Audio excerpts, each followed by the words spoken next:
Welcome to the Driveway Beers podcast with Mike and Alex. Thank you for joining us, and we hope you enjoy the show. Please like, subscribe, comment, and share on any platform that you're listening on. All right, welcome back to another episode. This is going to be our midterm reactions episode with the elections. So we're recording this Thursday. Midterms were on Tuesday, and this show will go out the following Tuesday. So with the elections up, obviously not all the counting is done, but the red wave that was supposed to happen didn't happen. Yeah, never materialized. Much to the chagrin of some, Yep. And much to the joy of others. So, yeah, and like you and I had talked about this, and we thought there would have been a red wave, right? well, if you look at all the indicators, the inflation, the prospect of all of a sudden, like now we're doing duck and cover drills again, so we can get vaporized and look like turtles. Just the unpopular, John Fetterman up in Pennsylvania, who, like, when you're like looking at this guy, like, how are they doing this to him? Joe Biden, who's kind of in the same boat, at least verbally.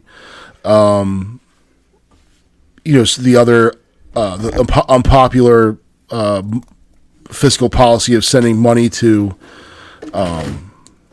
this boondoggle in Ukraine, Right. The fact that the supply chain issues, the fuel prices. I mean, the list just kind of goes on and on and on, which is just bad check marks. Just kind of check off all the boxes of things you don't want to have happen if you're running for office, and they pretty much had all of them. Yeah, it wasn't looking good for them. Never mind the fact that generally or historically, the party that wins the presidency and if they gain seats in the House and the Senate, like the Democrats did, generally the midterms result in a swing back the other way, at least for the House and the Senate. Now, in the House, that might end up being true. I guess there's still a few undecideds. Yeah. Few states apparently don't know how to count, and then a few are too close to call in the House. But it does look like Republicans are going to take back the House. So, worst case, you have 1/3 of the executive branch. The Senate, on the other hand, there's 3 seats that are unsettled. Republicans have 49 right now. Mm-hmm. Democrats have 48. Correct. And I'm pretty sure.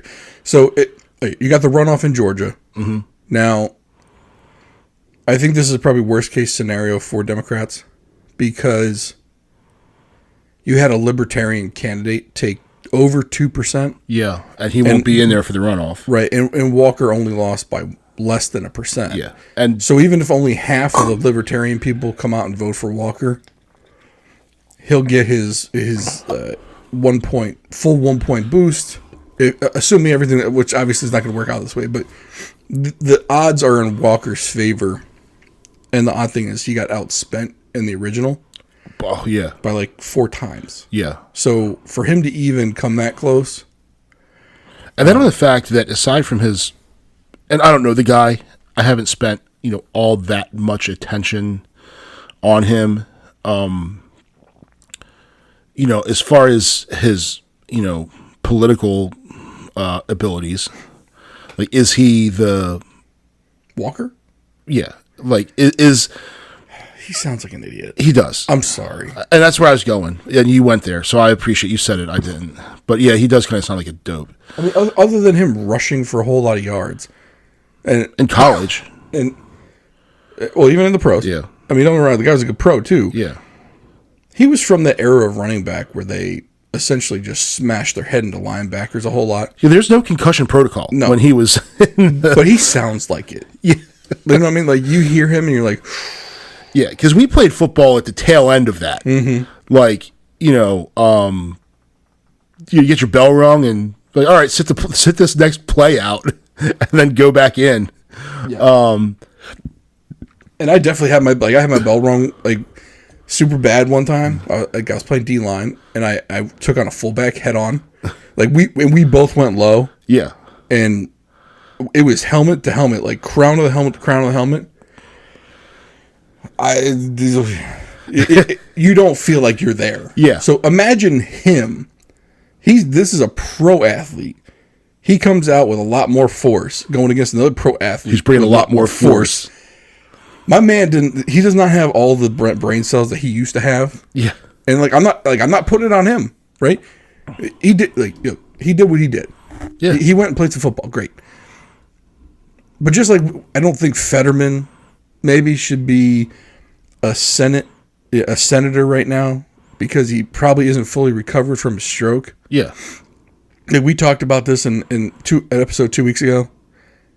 I think Fetterman should have replaced him on the ballot just because for his own health.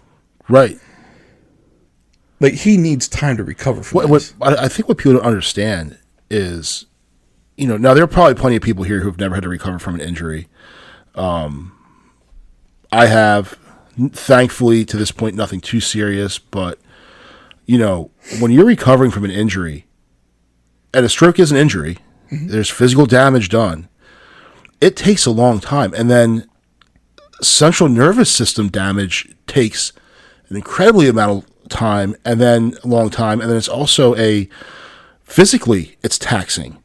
So when you're recovering from an injury, anyone who's tried to gain muscle mass in the gym, to gain strength, knows how hard that is. Just gain a little bit of good, positive weight.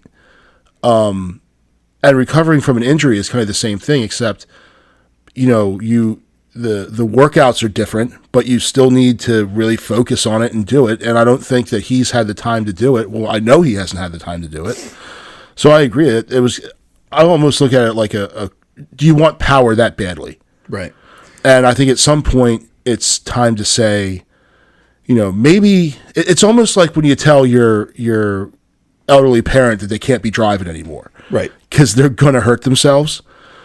Hey, you got to slow down, Dad. You're putting too much into this. You're not a spring chicken anymore. I think someone needed to be there for him, and they weren't, because everyone just gets drunk on the prospect of power. Well, and look, I'm not saying Fetterman in 6 months isn't going to be completely healed. Mm-mm. But if that's the case, okay, maybe there's the Senate seat in 2024 that you might want to go for. And with Walker, look, CTE is no joke with NFL players. Right. Like, I didn't listen to him speak before he had all the head knocks on him. Mm-hmm. So I don't know if this is what he sounded like before then. Yeah. But I find it hard to believe that there wasn't someone in Georgia they could have ran that would have been a better candidate. Yeah. I'm sorry. And they tried to smear him toward the end. Mm-hmm. Like, they tried to go after his personal life and all this other stuff, which I thought was pretty slimy. Yeah. Because Warnock has some shade in his. Yeah. And they better hope, when they went after Walker, they were like, okay, this is our final blow right here. Yeah. With the whole abortion thing, and we paid for it, and they got his son to come out after him. Mm-hmm. It's like, okay, wait a minute now, and they did it real late in the game, so Walker's campaign probably couldn't have scrambled to get their stuff together. Yeah, but you gave them an extra. You basically took the game into overtime, and the coaches get to, huddle up for an extra 15 minutes before the coin flip. You know what I mean? Mm-hmm. So you might get some of Warnock's past discretions that come out. But either way, I'm going to assume that he's going to lose that one. The other Senate race, I'm pretty sure there's one in Alaska. I think the Democrats are going to take that one. Is that? That's one of them was always Murkowski's always been a Democrat, hasn't she? No, she's always been a Republican. Oh. Maybe it's her she's going to win. I'm not really sure. Yeah. But I think you're going to end up 50-50 again in that one. Which, I mean, at that point, it is what it is. You're back to where you started. And if but I mean, all Republicans need to do is take the House. Yeah. And you could eventually stall out anything. Well, yeah, and that's kind of, even with the 50-50 with Kamala passing the tying vote, they still needed Republican support. And they get it from, like Romney or one of those guys, or even Joe Manchin. Even though he's a Democrat, he's from West Virginia, so we're not dealing with a firebrand liberal here. Yeah. So by the way, the ones that are still up in the air, Arizona, Mark Kelly versus Masters, he's up 51 to 46, but there's only 71% reporting right now. Yeah. And they're saying Arizona, I guess the ballots that are still have to count might lean Republican heavy, so that's why they're not calling that one yet. Yeah. Let's see. The other one, the Nevada one, this is weird. Why can't Nevada count ballots? I don't understand why they came in so late. They're good at counting things. Yeah, right. I know. You have the entire casino industry. I mean, do you ever see those guys work the craps tables? Yeah. Get them to count. They're doing odds like Rain Man over there. They move everything quick. But anyway, they've got the Republican up 49 to, it's basically 49 to 48. Is that Harry Reid's old seat? It might be, but Reid's been out for a long He's been time. Dead for a little bit. The incumbent is Cortez Mastro, who's a Democrat. Okay. Laxalt is the Republican at 49%. So he's the one that's up like a point and a half. Yeah. I mean, I got a feeling that one might go Republican. Mm-hmm. I think the Arizona one's going to stay with Kelly. And then you've got the Georgia one. And I think that's probably going to go with Warnock. So there you've got your two Democrats and your one Republican right there. I mean, okay, so you're 50-50 there. Governorships, I mean, that was a tale of two nights right there. So the biggest story on the planet was DeSantis beat Charlie Crist by like 30 points. Yeah. And there were some House pickups in Florida for Republicans. I mean, Florida went solid red this time around. Democrats blame it on policies that DeSantis has put in place to kind of fortify their elections for Republicans. I mean, I don't really know how much of that's true. The thing is, you can't win some places and say it's because we did a great job, and then lose in other places and say, oh, it's because they cheated. Right. Even 2020, they were starting to build the Russian collusion narrative again. And then the very second they won, the narrative completely dropped it like a bad habit, and it's like, 10 minutes ago, you guys were saying how there was collusion and you're unsure about election security and all this stuff. And all of a sudden that you win, it's not there. And it's as bad as when, it's like sports. When people complain about refs, but when their team wins, they don't say anything about referees. Mm-hmm. When we lose, it's because of the refs. When we win, it's because we're good. Well, no, it's the refs are still there. It's just you're happy with the result. Yeah. I'm looking at Texas. So the Democrat darling, Beto O'Rourke, this is his third statewide campaign. He's lost. And he lost it again.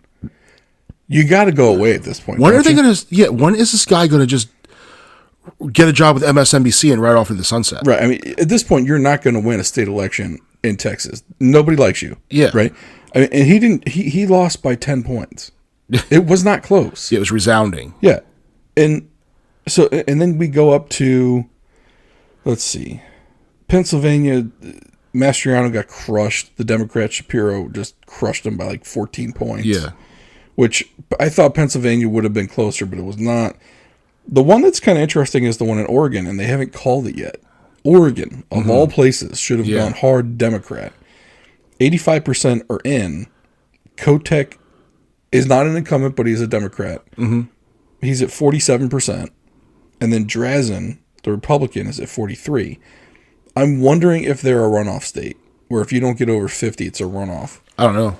Which would be interesting because there was an other candidate, last name Johnson, 9% of the vote. So you got 149,000 votes.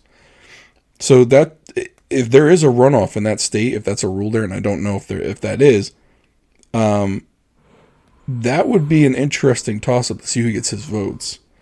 Is that for governor? That is, these are governor races. Zeldin in New York lost by, looks like 5-6%. Yeah, but that's a good showing for New York. It is, but it isn't.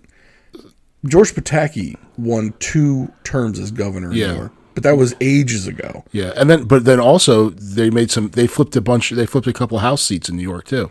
They did, yeah, but we'll get that in a minute. DeWine in Ohio won re-election by 25 points. Mm-hmm. Wasn't close in Ohio, which is J.D. Vance won that Senate seat, which is odd because I think both of their Senate seats were up, and a Democrat won the other one. So they split that. Yeah. They split that seat. Nevada, again, nobody knows what the heck's going on there, but the Democrat Sisolak, who is the incumbent, is down by 3.5 points to the Republican. It's funny, though. They have an option on their ballot for none of these candidates. 1.4%. Who beat out the 2 others, Davis and Bridges. Like, could you imagine if you ran as an other candidate and you got beat up by none of these candidates? Like an option for none of these? Right, none of the above. Like, did you... Nobody's better than you. Right, you... No, I'm not saying nobody's better than you. I'm saying nobody is better than you. Right. Nobody's better than me. No, that's not what I'm saying, dude. Yeah. And like, at that point, your political career is done. Yeah. Just hang that up. Let's see. I thought this was strange. In Michigan, Whitmer won re-election. I thought she would have been done. Yeah. With the way she handled COVID and everything. And I don't live up there, so I don't know what happened, but I thought that was strange. And I thought that, what's her name? It's a weird name. Like Trot Dixon or whatever. In Michigan? Yeah. It was Dixon, yeah. Is her first name? Trot, yeah, I think so. They kept saying Trot Dixon, and I thought Trot Nixon, like a baseball player. Oh, this is Trot Dixon, and she is running for governor. Like, oh, so it's not even okay. Right. Whatever. Maine was the Democrat incumbent won by 15 over, I think, Frank LePage, who's like a well-known like operative, but Kansas. If I said Kansas, what party do you think the governor belongs to? Republican. Yeah, no. Yeah. It has a Democrat governor, and they got reelected. Yeah. So apparently doing something right over there. Well, it could be a Democrat, like the kind of Democrat that I like. You know what I mean? It could be like a Hogan. Like a Larry Hogan type. Yeah, it could be a Hogan in Maryland, except opposite. Flip it. So the other Democrat darling from Georgia, Stacey Abrams. Lost by 8 points. Yeah. So this is your second crack at the governorship. You might need to go to. Yeah. Now here's the thing, though. I think this is Kemp's second term, and I think he's done. Mm-hmm. So she might try and run against an unknown Republican next time. Yeah. So she might go for the third time's a charm method. Or she just get hired by MSNBC. Doesn't she work for them anyway? Yeah, but doesn't that... Okay, all these guys that... First of all... Don't you think it's easier to be some talking head pundit on some stupid show on a cable network? Yes. What do they make? $1 million a year? More than that. Well, like, say you have a crappy show. Well, they're all crappy. I think, you're starting off close to $1 million. If you're on air talent, you're close to $1 million. Yeah. So you what? Have someone feed you lines through a teleprompter and an earpiece? Oh, yeah. I'd do that over having to go to work every day. Sure. Well, I'd go do it for MSNBC if they paid me. And we all know how much I love that network. Right. Let's see, Arizona. So here's our lovely people in Arizona who can't count.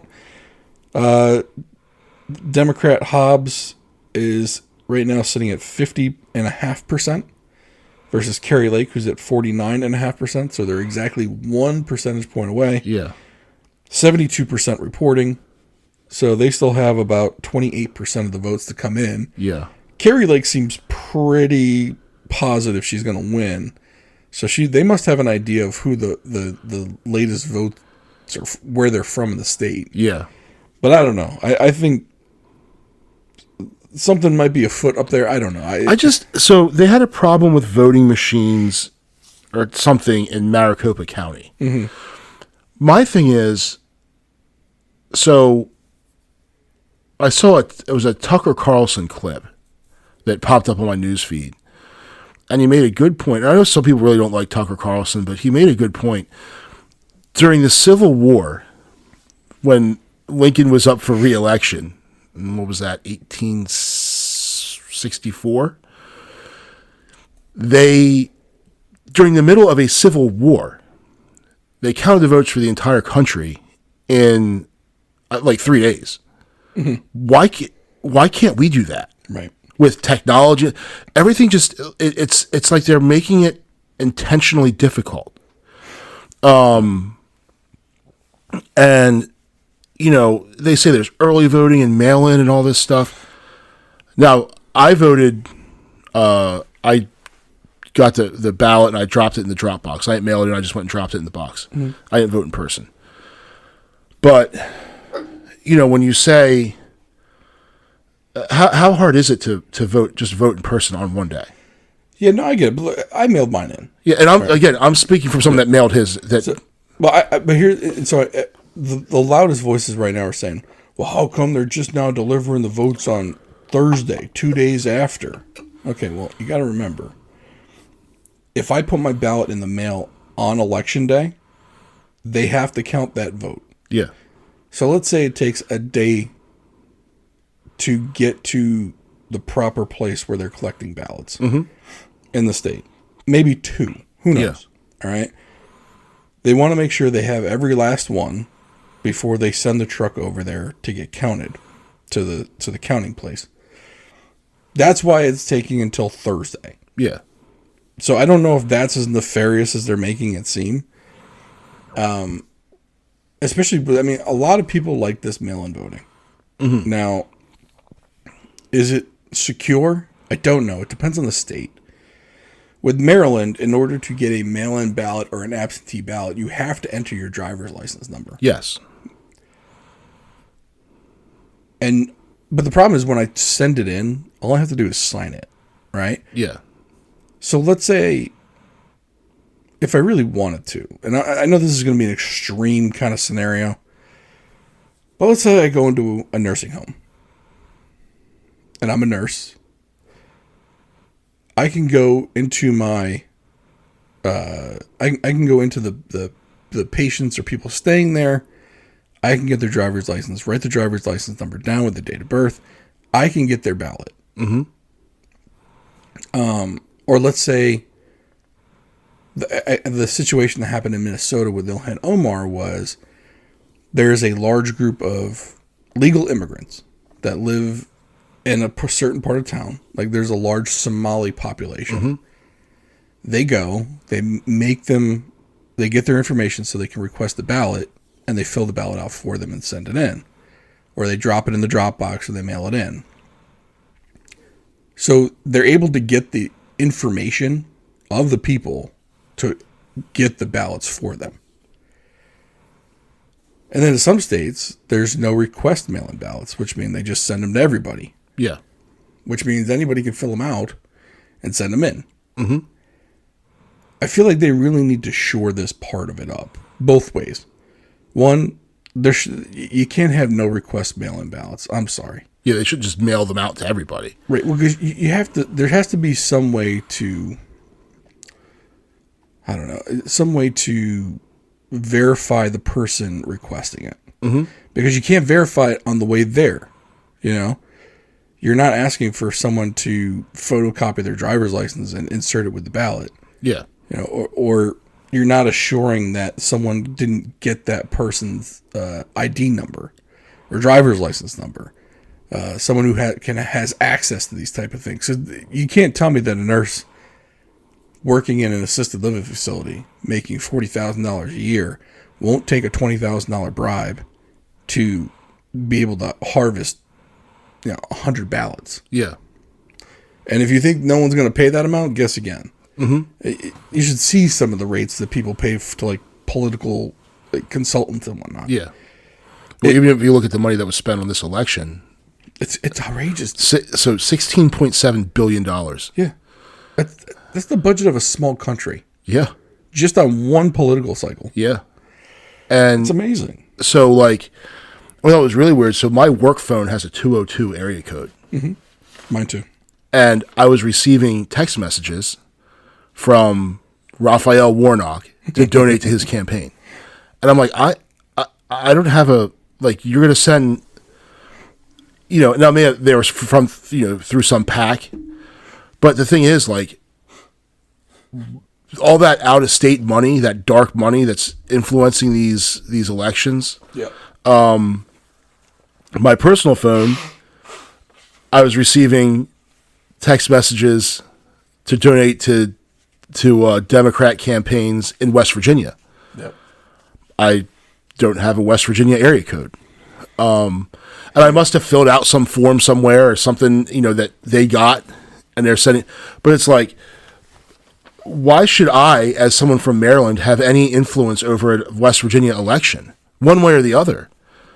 Well, I mean, you got these big donors that put money in all these different races. Why should they have any influence over anybody's race other than where they live? And I think the fact that the money is such a big deal, $16.7 billion, what could have been done?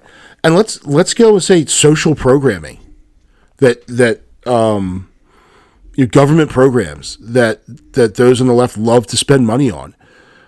What could have been done with $16.7 billion? I'm going to tell you, it would have bought almost half of Twitter. Everyone. So I thought it was hysterical that when Elon Musk bought Twitter for $44 billion, a lot of the people on the left were like, imagine what he could have done with $44 billion. He could have ended world hunger. Yeah. He could. Okay, well, when Jeff Bezos bought the Washington Post, you didn't say garbage. So stop trying to tell billionaires what to do with their money. Yeah. Not that I'm a big billionaire fan. I think some of them are a bunch of fools that got lucky because they nerded out and typed up some code. Yeah. Like, I mean, Elon Musk, no offense to the guy, but he made his money from PayPal. Mm-hmm. He basically invented peer-to-peer money transactions. Okay. Just so happened got bought up by, I believe, eBay bought them, and that's where he made his money right there. And then he was a smart enough guy to code other things, right? Yeah. Mark Cuban, same way. Mm-hmm. He basically found a way to aggregate sports scores on the internet in early days, and Yahoo bought him out. So basically, Mark Cuban was the early days of Yahoo Sports. Yeah. Okay? He was a guy who knew how to do something very basic from the internet before anyone knew how to do anything on the internet. Mm-hmm. And someone bought him out. Yeah. And the guy's been prancing around like he's been God's gift ever since. Yeah. And don't get me wrong, I like some of the stuff he says. But like even today, he got him on Twitter saying, now that everyone can have a blue check mark, Elon, you really got to figure out how to figure all this stuff out. Like, why? Because the peasants can talk to you now? Yeah.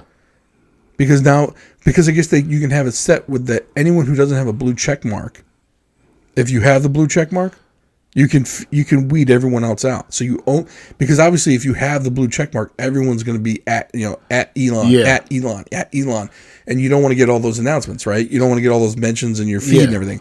So what you do is you filter it out. So now you only get notified when another blue check mark shouts Mark Cuban out. So if I pay $8, I can have a blue check mark. Bingo. You can have a blue check mark. And if you were to at Mark Cuban, he now gets notified of it. Yeah.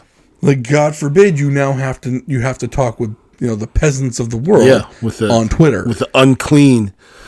Well, my thing for that is, like, look, if you're on Twitter and you don't want to interact with regular people, which is what those regular people are there for, it was a way for them to have a connection to people that they were fans of, more or less. If that's not what you want, go on Telegram and create a channel where only you can post in there. Because you only want to talk to people. You don't want people to talk back. Right. And I'll tell you, there's different apps for that. Yeah. And I sent, I don't do much on Twitter, but so I'm a big Jocko Willink fan. And There's one of the guys on his echelon front is a guy named Dave Burke, who was a Marine Corps pilot, Top Gun instructor. So they're talking about something about airplanes. So I'm like, ooh, airplanes. So I tweeted at Jocko a quote from Top Gun, and Dave Burke, at me or whatever the hell it's called. Mm-hmm. And I was like, that's so cool. Like, this dude, like, talk to me, And that's the thing. Like, it's oh my God, I'll never wash my hand again. Like, that sort of thing. But, and I'm not, starstruck by anyone, really. It's still cool, though. It is cool, though. Like, some of you listen to their podcasts, you've read their books, maybe you follow them on your different platforms, and all of a sudden they go and they mention you, so it's cool. Hey, look, let's not toot our own horn here. Right, we got a mention. We got a mention on the Big Bad Morning Show from Rob Long. Thank you, Rob. Yeah. So, don't get me wrong. I got tickled by it. You know what I mean? Like, it got me in the feels. But it bothers me, though, when people are at a certain level. You're on Twitter because it's an interaction platform. Yeah. But you don't want the regular people to interact with you. Right. You only want certain people. You just want to pontificate. Right. So, in my opinion, like, that's not Twitter. That's not what Twitter is for. Right.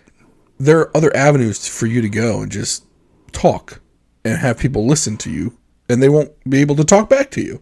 Right. Like a podcast. Yeah, like this. Yeah, right. No one's talking back to us. We are awesome. Yeah. And unrefuted. That's right. And I mean, if people ever commented in the YouTube section, we would know they didn't like us. Right. Like, subscribe, comment, share. Right. Smash that like button. Right. The weird thing is, like, we get more interactions on Rumble than we do on YouTube. Mm-hmm. And Rumble only gets like 1/100th of the traffic. Yeah. But the people there are more interactive. Now, what does that mean? It doesn't mean a thing. Especially for us, because we don't have video. Like, I'm not ready to put this face on video. You know what I mean? Yeah. Like, when they say a face for radio, that's me. I'm there. But yeah, I just don't understand why those people are like that. Well, it's funny. So I saw a meme. You know the NPC meme? It's it's like the hand-drawn guy that's... An NPC is a non-playable character. Oh. So they say it's like the drones. So you'll often see them, like, they'll be angry or sad. Or okay, all right. So there's it was the NPC meme, and the happy one was the government takes half of your money. And then the angry, enraged one was Elon Musk charges $8 for a check mark. I'm like, it's true. It is. Like, the government takes half of everything you make, and you're fired up over an $8 check mark. Well, you want to know why the blue check marks are pissed off? Because from what I understand, they paid $20,000 for it. It was permanent, though. Yeah. But I mean, imagine how many $8 a month bills you'd have to get to $20,000. And it's $8 a month. It's $8 a month. Yeah, that's not $8 forever. No. Oh. I'm not doing it regardless. No, either am I. No. Elon's going for that residual income. Yeah. He wants that $8 recurring passive. That's right. And the funny part about it is, like, I watched something on YouTube, basically, and it put out the idea that Elon Musk bought Twitter to fulfill a fantasy of his, which was to create an online payment platform. Essentially, not that I don't really have a great way to describe this, but basically, he and Jack Dorsey kind of had some conversations, and they both have always been into the online payment platform. Obviously, Elon Musk started it with PayPal. Right. But Jack Dorsey started Square, which is now Block. Okay. But Square is like the payment platform. It's like you can use it as a point of sale system. Okay. So like businesses can use Square. You could swipe the card if you're like a roaming business or whatever. Like I've taken Square payments before. I can send invoices with Square, but basically it uses the current system of like Visa, MasterCard, whatever. But both of them have this idea of basically not using Visa and MasterCard Discover anymore. They don't want to use the networks owned by the banks. They want to use peer-to-peer payments. Yeah. And they said that was one of Elon's biggest regrets, was that PayPal ended up using those backbones for money transfers. They both believe in that decentralized finance stuff. They're both proponents of Bitcoin, which is also another reason why Elon promotes Dogecoin, which is essentially valueless. Right. But the idea is that he and Jack want to create, or eventually want to turn Twitter into a payments platform, because they saw the issue that Facebook ran into. I don't know if you remember, Facebook was trying to create a payment, a current digital currency called Libra. Like everyone was kind of slang termed it Facebucks. Right. Yeah. And they had to abandon it because they were going to be treated like a bank rather than a tech company. Yeah. So Zuckerberg kind of poo-pooed it after he saw how difficult it was. Yeah. Well, now you've got two guys who are already in that banking kind of world. And so they might, because Twitter's a different platform, they might have a better shot of making it happen on Twitter than Facebook did. Yeah. That got way into the weeds. I don't know if it's true, but it sounds like it's probably closer to the truth. From what I know about Jack Dorsey, and I think it's what Ben Shapiro calls him, hipster Rasputin, but he doesn't seem to be as crazy lefty as was What was his name? Prague Agarwal, the CEO that Elon just fired. Well, Dorsey hired Parag Agarwal, and then he bounced the block. He left. Yeah. That was his replacement. Yeah.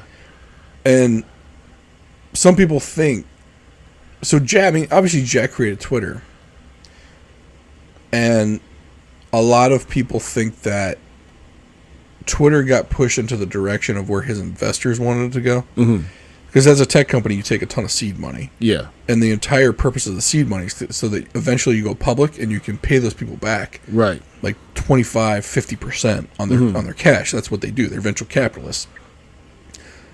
And once he took that money, and then once they went public, he's kind of beholden to them. He was beholden to them, and that was a large reason why he left. Because it doesn't seem like, because he's been on Rogan, he's been on some other, I've heard him, he doesn't seem to really like the censorship route that the company took. No. And, I don't either. I don't mess with it that much. Right. Because I don't know. I'm only there because our show is on there. Yeah. Like I have to put, I use it for marketing for the show. Yeah. I got rid of my personal account years ago. Yeah, and the only reason I had one was number one, because I didn't believe that Trump was actually tweeting what Trump was tweeting. Right. And I saw like, holy shit, he's actually saying this crazy stuff. And then also because I wanted to, it's good for getting like updates from like traffic and stuff like that, like different, the school systems will tweet stuff, school closings, like just a very basic thing. And it was easy to find that information. Like you were able to find the information that you wanted. Yeah. Even like sports scores.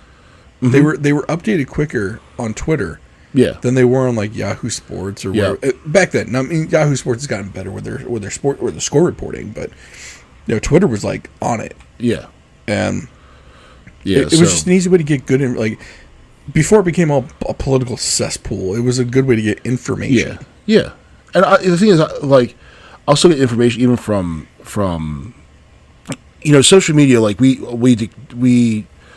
come out here and we crap on it a lot, but I think if you're kind of focusing in and not just taking like looking at all the bad. Like, you can get some good information, just free stuff. I get a ton of recipes from Facebook, from Instagram. I follow some funny people. I found some comedians I would have never found had it not been for Instagram. They just happened to pop up on a news feed because I followed something or looked at something else. So there are benefits to it. I'm not going to sit here and say that there's absolutely no benefit to it, but you just have to use it like anything. You have to use it responsibly. You can't just Oddly enough, on Instagram we have quite a few followers that are like golf enthusiasts. Maybe it's a live golf episode. Golf, yeah, it might have been. Yeah, like golf brands. Like I was looking at like every third or fourth day, like we get a new like golf brand or whatever, something golf related follower. Yeah, and I'm like, how did these guys find us? Well, maybe we'll just become a golf show. Maybe. Sorry, everyone else that doesn't like golf. Speaking of which, dude, I went golfing the other day. Actually, so I went, did an outing. I played awful. Like, I've been playing golf since I was 13. I couldn't get the ball off the ground. Wow, you're just hitting worm burners? Like, it was bad. Like, some of them weren't even worm burners. Like, they were barely going 10 feet in front of me. And I was like, you know what? I got to get this taste out of my mouth. So I went again. It was almost the same thing. Wow. Like, by hole 13, I was ready to, like, stop playing golf. I was like, any ability I had, it's almost like I got the yips. Like everything I was doing, I couldn't fix it. Like I couldn't get this ball off the ground. And it all started because I got a new driver and I went and got fitted for it and everything like that. And I just wasn't able to hit it. And then because I started making adjustments to try and be able to hit that, I screwed up my iron swing. Yeah. So now I'm still good around the green. Like from 100 yards and in, I'm still golden. Like my chip shots are great, my approach shots are fine, but I can't get to that 100 yard. Like even if I'm like 300 yards away from the pin on the tee box, that 200 yards, that 220 yards, dude, I might as well just kick it. I could throw it further than I'm hitting it right now. So I've decided I'm gonna eventually probably go over to like second swing out in Columbia and just look for a new set of clubs. My irons are.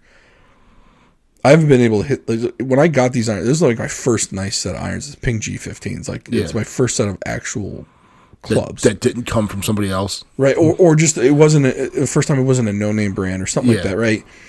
Like Ping G15s at the time were like some of the best clubs you could get. Yeah, I could never really hit them very well because they were considered game improvement irons, and I was working. There's like 3 levels of clubs. There's game improvement, which are like for novices, and then you have forged, which are like for pros. Okay, and then there's ones right in the middle, and they're not.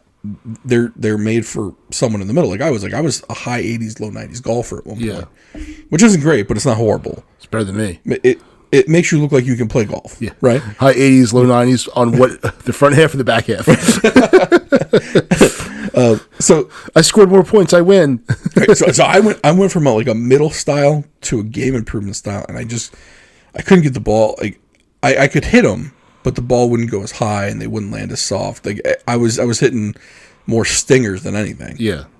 So I never really could hit them very well, but I just stuck with them because, like I said, it was like my first nice set of golf clubs. Like I'll figure this out, and never really figured it out. So now it's like, okay, I think I gotta finally move on from these. Like I've had them for about 7 years or so. Look, and there were a couple years when I really stopped playing because we had the kids and everything like that, and we didn't have time. But so I'm like, okay, I gotta get rid of these.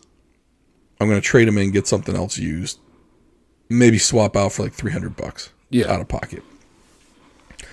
But maybe we'll do an update on that in a couple months because I got to take a lesson too. Like I've jacked up my swing so bad, like I'm literally hitting so far down on the ball, which is why I'm literally pummeling it directly into the ground. That's how much I'm coming down on a downslope behind the ball. Like I'm hitting down on it, but I'm hitting it so far down that I'm just hammering it into the ground. Yeah, which is why I won't get up in the air. So I think I'm going to go take a lesson or two to recalibrate whatever I did to my swing. To un-F yourself. Yeah, like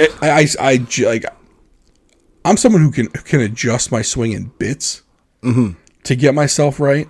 I am so far gone from that point. Yeah, like I got to go to a pro who's going to take the video of me from different angles and take all the computer data and all this other stuff, and who will be able to adjust me.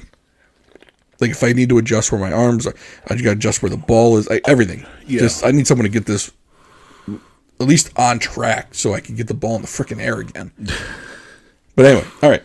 Beside the point. And because we all know that when you're playing golf, it doesn't really matter where the ball goes, as long as it goes in the air and sounds good. Right. Because no one can really see where it goes anyway. I'd rather hit it 250 yards you're than not slice playing, it in the woods. You're not playing for yourself. No. You're playing for the foursome of guys that are coming in behind you and waiting for you to go. Right. It's like, damn, that sounded good. Right. Yeah, I sliced it into the woods, but it sounded good. The most important shot of the day is the first tee shot with everyone looking at you. Yeah.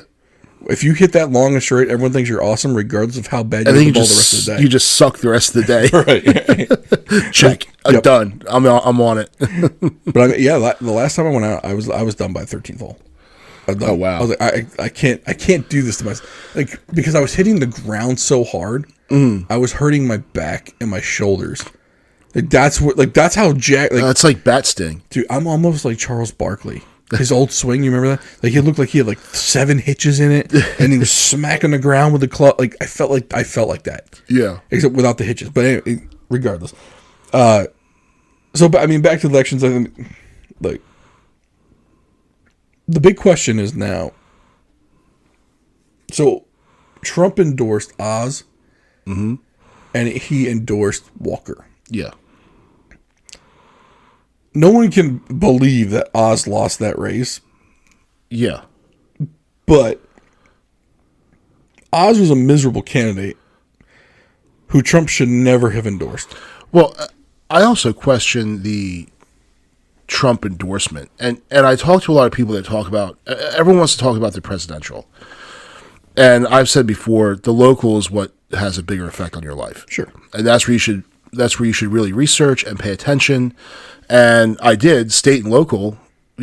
I voted both sides of the ticket. I don't ever do a straight ticket because that's not how I feel.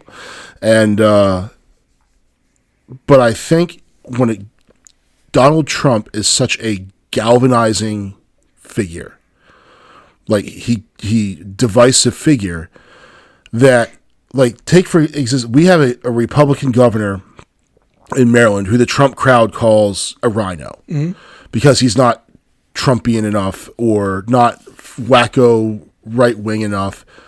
But in Larry Hogan's 8 years of being the governor of Maryland, has done an exceptional job.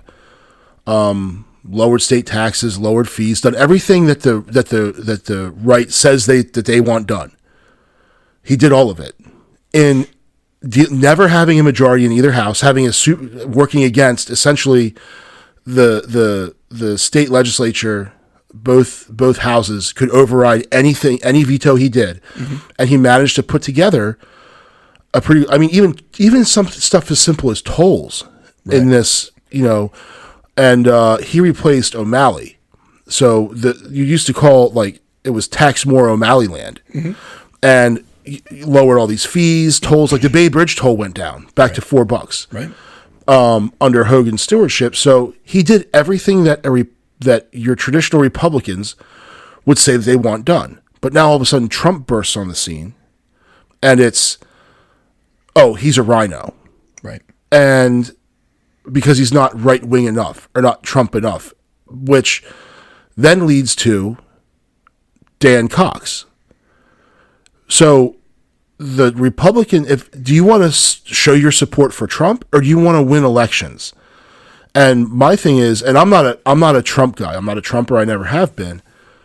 But if you think that the Republican is better, or the moderate Republican is better than the far left Democrat, which I would say, and I don't think Wes Moore is that far. I don't think he's a wacko lefty, thus far. But hasn't even been governor yet. But so your choices are between that. You're gonna pick the guy doesn't have a shot in winning.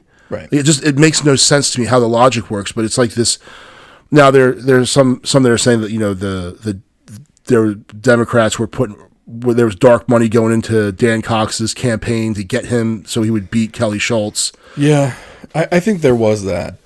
Like they were trying to pick the weakest candidate to go against whatever the Democrat was going to be. Yeah, I mean it was, and then he got trounced. I think he got 38% of the. Yeah, he did not do. I think was it Kelly Schultz or Kathy Schultz? I think it was Kelly Schultz was in the Hogan administration. Yeah, and people would underestimate what a Hogan endorsement would have done, because he did not endorse Dan Cox. He would have endorsed Kelly Schultz. Yeah.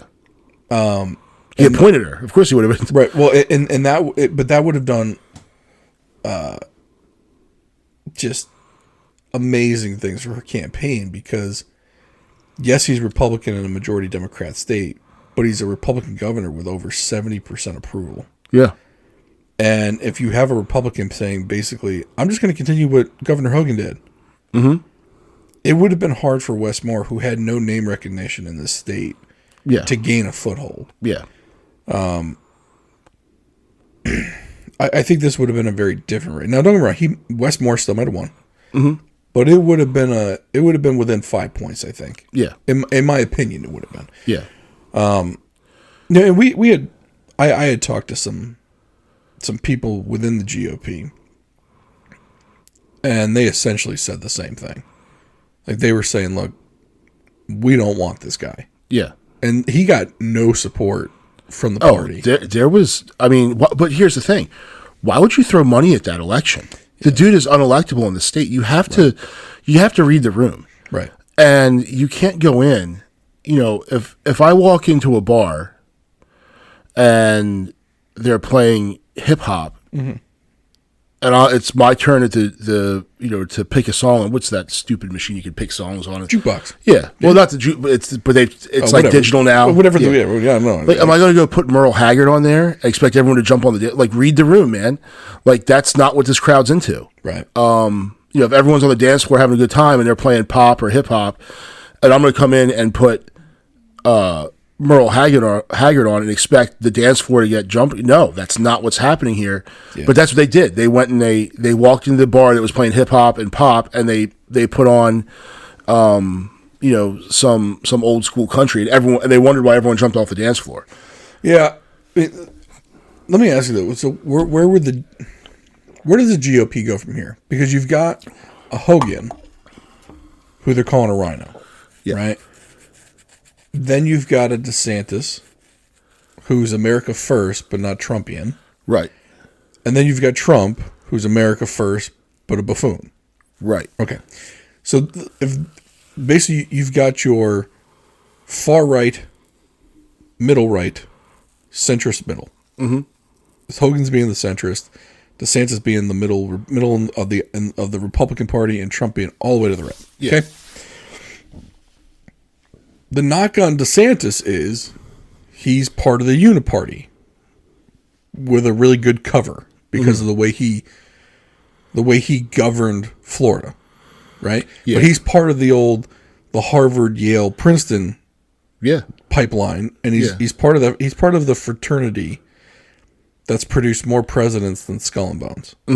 I forgot what the fraternity is called, but he's in that fraternity. Yeah, Navy lawyer. Yeah. So he is establishment. Yeah. But his actions say America first. Okay. So did he just have a come to Jesus moment and say, you know what, I'm not going to be a uniparty anymore. I'm going to do what I'm going to do. Or is he doing it to get elected president, a la like a Jeb Bush? Yeah. Remember, Jeb Bush was a popular Florida governor. Yeah. Super popular. Got trounced by Trump in the primary. Oh, it was bad. I mean, he just low energy Jeb. Yeah. Low energy Jeb. Yeah. He just trounced him. So the question now, this is the conversation in the GOP is, does Trump need to go away because his endorsement isn't gold, like he thought it was? Yeah. and let Ron run in 2024, or you let Trump run in 2024, probably lose because I don't think independents are on that Trump train. No. I definitely think that Trump fans overestimate his pull with independents because he won one time. Yeah. Without really realizing and he won, how much independents disliked Hillary. Right. And I think that's the thing. It was kind of like hold your nose and take the medicine. Right. When I only got to do 4 years with him. Yeah. When people were pulling that lever, and Hillary Clinton was just not a likable person. Never has been. Right. And, I think and then when you go to Donald Trump, who, hey, this guy's not particularly polished or but he's at least not just swamp people. Well, look at the presidents since Bush won. Mm-hmm. Even before that, Reagan was an affable guy, charismatic guy. Bush, not so much, but he was only a one-term guy, and he lost to a charismatic guy in Clinton. Yeah, did his 2 terms. The charismatic guy in W. Bush won over Kerry. Yeah, and you got to remember. Bush beat Al Gore first. Correct. It was like a stick in the mud. Right. And then he beat Kerry. Yeah. And then you had Obama, who beat Mitt Romney. Yeah. And then I don't even remember who he ran against the second time. Well, he beat McCain first. Oh, right, McCain. Yes. And then... But McCain wasn't affable. No, and McCain he was like a curmudgeon all the time. Yeah, and it was the old man. It was his turn. Right. I think the economy was so bad. They knew that. I think the Democrats probably could have run Mickey Mouse. Right. And won. Yeah. And not take anything from Barack Obama, who was a great speaker. He's an orator. Right. But he was affable. He smiled. He laughed. Yeah. He made jokes at his own expense. Yeah. People related to that. Look, you can't relate to the tax bracket, but can you relate to the personality? Yeah. Even if it's a front, it doesn't matter. Yeah. You've got to present an affable, likable front. Mm-hmm. And Hillary never did that. No. Until like a week before the election, and by then it was done. Yeah. You were toast at that point. Which is strange. Well, actually, it's not strange. It does make sense. Generally, in a marriage, there are opposites. Mm-hmm. Bill was the affable party. He loved to be at the party, shaking hands. Yeah. And she was the cerebral one. Yeah. Right? Everyone in that dichotomy in a marriage usually exists. Yeah. And unfortunately, that personality of the cerebral one doesn't work in elections. Mm-hmm. Like, as much as people slam it, it's whichever candidate you want to have the beer with is probably the one's going to win. Yeah. And nobody want to have a beer with her. Mm-mm. And for whatever reason, I mean, Trump had culture on his side. Even though he was running as a Republican, Democrats for years, especially in like the hip hop culture, everything was Trump that, Trump this, Trump that, in a good way. Yeah, not in the bad way it ended up being, but culture wise, he had it. And they as soon as he got to the general, they tried to get him with everything. Yeah, everything to make him look bad, and you just couldn't erase 20 years of him being praised by everybody. Yeah, and even the way he handled certain things, like the grab him by the pussy comment. Like, yeah, I did it. Mm-hmm. I apologize for those who I may have offended, and I'll do my best to be better. It's like, nope, I said it. I'm like, damn. Like, okay. Well, and to a lot of people who have probably said stupid stuff and done stupid stuff in their life, they were like, well, at least he admitted it. Yeah. He's not trying to deny. He's not being a politician. Yeah. And I think at that point, there was a disdain for politicians, and it was a culmination of a lot of things. It was just that mixing pot, and he caught lightning in a bottle. Yeah. Well, the bottle's gone. Mm-hmm. I don't think you're going to catch that same lightning because, well, now people realize that when you got in there, you picked the wrong people. Did you do some good things? Sure, but one half of the country doesn't know about it. Yeah. The other half, another part of it doesn't care. Because you're such a buffoon. Mm-hmm. Like, personality goes a long way, right? Yeah. And like there are some people in the GOP who are like, yeah, I voted for Trump, but I'm tired of it now. I'm tired of the act. I don't want to see. Yeah. It's exhausting. Yeah. Trying to keep up with this guy and having to defend him because you want to defend those America First policies. Yeah. Which I think people on the right and left like. Yeah. Nobody, like, most people, I mean, on the left, they don't want money going to Ukraine. Especially now that you've figured out Russia's not a threat anymore. Yeah. Like, we don't need to protect anybody from Russia. And then the fact that, you know, we keep pumping money into this war that's ultimately prolonging the suffering of the Ukrainian people. And that's the thing that I think people forget, like, oh, we got to beat Russia. They're done. Watching the Red Army march in there with broken down vehicles, they didn't look much better than the Iraqis going into Kuwait City.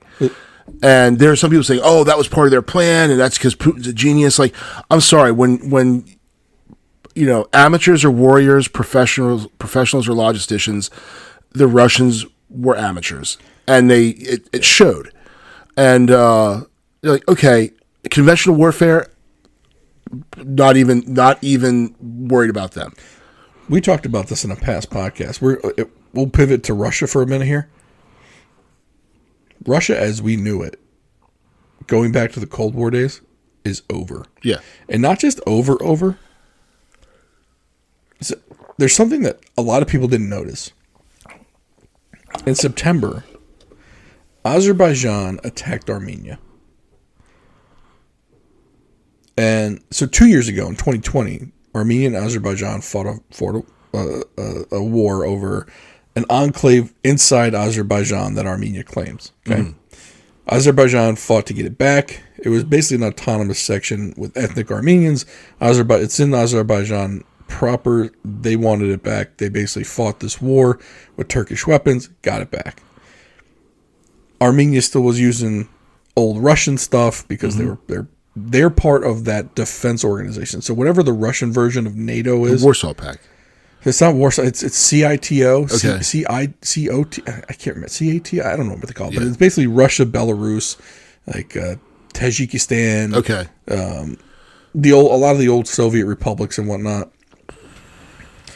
So when Azerbaijan attacked in 2020, they went to the group and said, "Hey, we're calling in Article 4. We're being attacked. You all got to come." Russia said no. Yeah. Because they weren't attacking Armenia proper. Yeah. They were attacking the enclave that nobody recognized as theirs.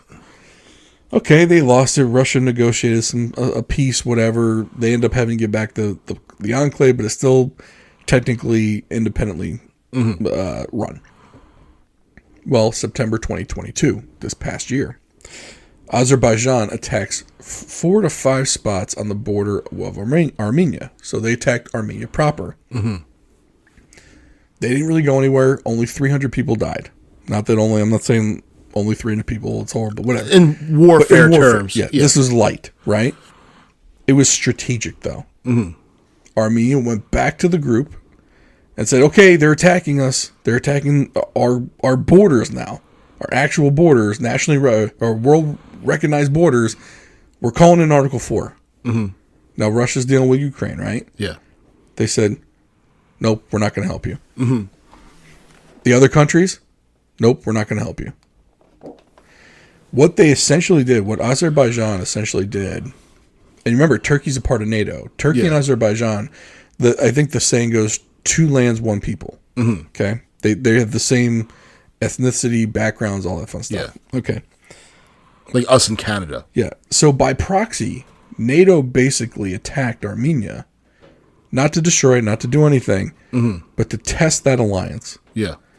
And they found out that and it wasn't just Armenia that found out. All of the members found out that Russia was not going to help them. Yeah. So what's the point of this anymore? Okay. So you now have a situation where Armenia might leave that coalition. If they leave, Tajikistan, Uzbekistan, like all the other stands, some of the other stands, yeah, might also leave. Now, when they leave, those 3 or 4 stands don't get along. Because, of course, in Stalin's infinite wisdom, when he drew the lines, he didn't draw them around ethnic lines. He drew them to put just enough of each ethnic group inside each country's borders. So if Russia ever lost influence, they would fight each other. It was done on purpose. Yeah. Just like he did with Armenia and Azerbaijan. He put an enclave of Armenians inside Azerbaijan, so if the Russian Empire ever folded, those 2 countries would go head to head. Yeah. It was done on purpose. Just like Southern Ossetia and Abkhazia and Georgia. I don't know if you remember that, when Russia came in. Chechnya, when Chechnya tried to separate, Russia said, oh no, then installed their own person. Anyway, all right. So what they did is now ending up backfiring on them, to the point where you're going to, not only have you found out to be weak as shit against another country in Ukraine, who you should have blown the doors off of. Now, don't get me wrong, they got some help from NATO. NATO did help. Let's face facts. They gave them some weapons, like some high-tech weapons. But they also did a little sneaky thing there, where, okay, we're going to attack. Nope, that they said no. All right, well, now we got to attack the border. That's what they used as excuse. So then they attacked the border just enough. Yeah. And Russia said no again. That's going to dissolve that union. Yeah. That's going to lead to, the stands are all going to end up fighting each other. But then what does Russia become itself? Because Russia has it's 20% minority within the country. Now, it's huge. Yeah. But Russia, as you and I know it, might no longer end up being, like, a part of it might end up being Russia, like Moscow, St. Petersburg, like the eastern part like of it. the European part, the western, but then you've got like Siberia, you've got the southern area that is all, it's interesting to see. And, but there was, even during the first Gulf War, I think there was some things like, because that was what, 91, the Berlin Wall fell in 89. It's only 2 years after that. And a lot of the Iraqi Air Force was it was a mixture between old American jets like F-4 Phantoms and things like that, and then Russian MiG-21s, but they had some MiG-29s, and the coalition air forces pretty much knocked them, attained air dominance within the first 24 hours of that war. Right. And I kind of said, like, their air defenses, they were easily jammed. I was just like, well, this was all Russian stuff they were using. So, it's, the tanks were all, T-64s, T-72s. So it's like, it's all Russian stuff we're fighting, and we're wiping the floor with them. So it kind of was like, wow, we were afraid of what all this time? Well, and to further, so that treaty organization is called the Collective Security Treaty Organization. And just to kind of understand where I'm coming from, is saying Armenia might leave, they've already entered into a contract for defense weapons, or weapons in general. I believe it was $255 billion worth of weapons, or maybe it was $1 million. I don't remember. With India. Okay. So they're now not buying Russian-made stuff anymore. Yeah. Now, in India, in order to secure the contract, they're giving them their high-tech stuff. Like their high-tech air, surface-to-air missiles. Yeah. Like they're not, like when the U.S. sell stuff, they're not sending it with all the highest tech in it. No, it's like India is sending this to Armenia. Yeah. Now, so India's got a whole different perspective on this. They see Armenia as the lone Christian country in the middle of the Muslim territories, and Pakistan is closely allied with Azerbaijan and Turkey. Yeah. So this will be their proxy war. It will be. Yeah. And I mean, we'll see. Yeah. But as far as the Russia that we knew, I think I would say in the next 2 years, you're going to see it just dissipate. Yeah. But I'm not really sure how we got to Russia from our election conversation. But how do we get to anywhere from anywhere? That is true. I guess.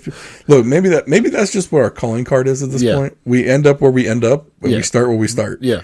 and everything in the middle. I mean, hopefully we made transitions nice. Segues. Trying to work on segues. Yeah, I mean, at this point, we didn't talk about Russian collusion. No. Maybe that's how you tie it all together. Russian collusion from American elections to Russian Russian wars and collusion. I don't know. I don't believe in any of this shit anyway. But yeah, hopefully, hopefully people followed along where we're going on this. But please like, subscribe, comment, share. Go to the website drivewaybeerspodcast.com.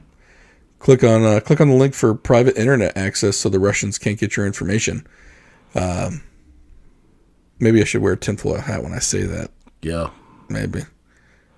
I'm still bummed I didn't get my invite for the alien conference. Did we even talk? I don't think we talked about that.